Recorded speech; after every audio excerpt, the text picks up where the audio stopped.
Hello lovely people, my name again is Chef Abiro and you're welcome to Word of Wisdom. What do you think this is? It looks like a watermelon, right? Watermelon. I'm sorry to disappoint you. This is a calabash. Today we'll be talking about the African calabash, straight in the Upper East region of Ghana. The calabash is from a family of species called the Crescentia species. And today we are talking about the one from Upper East. This is how a calabash looks like. I know that so many of you have seen this as a calabash. Yes, this is the final product, but this is what it first looks like. The people of the Upper East use calabashes as cooking utensils. Some of us use it as food, but others also use it as a musical instrument.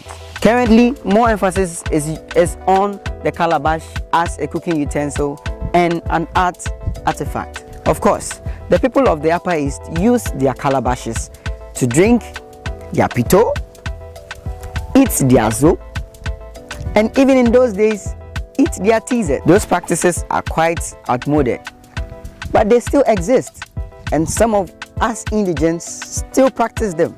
I would like to show you the step-by-step process in which the calabash plant goes through.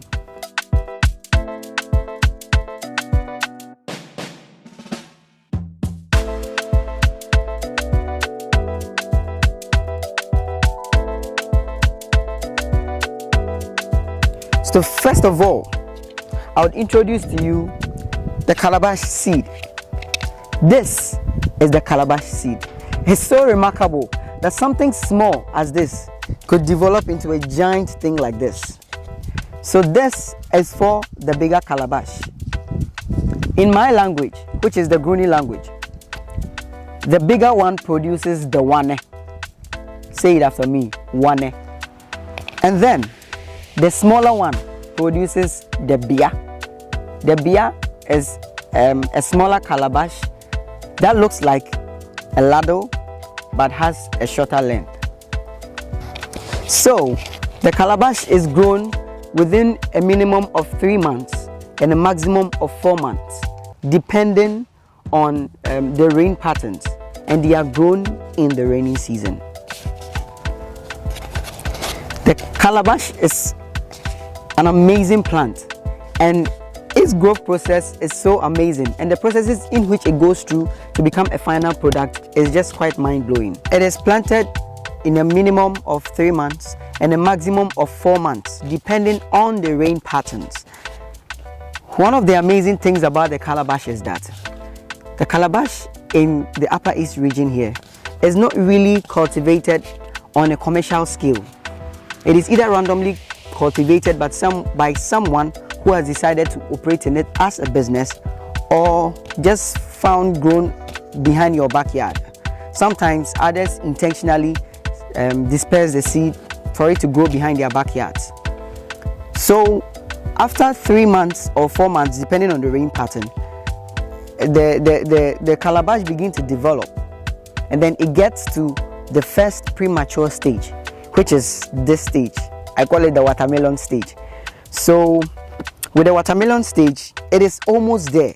So at the watermelon stage, it is between 2.5 months to 3 months going, and with this stage, it is not ready to be harvested as a calabash because the parts have not been formed firmly to be able to hold the natural shape in which it's supposed to hold when it's cut out. So at this stage, it is premature for harvesting. Then after this stage, it gets to the harvesting stage, which is around 3 months to 4 months, again depending on the rain patterns. And you see, one thing that would make you realize that the calabash is ready for harvesting is this brown patch. You will begin to realize browning on the outer skin.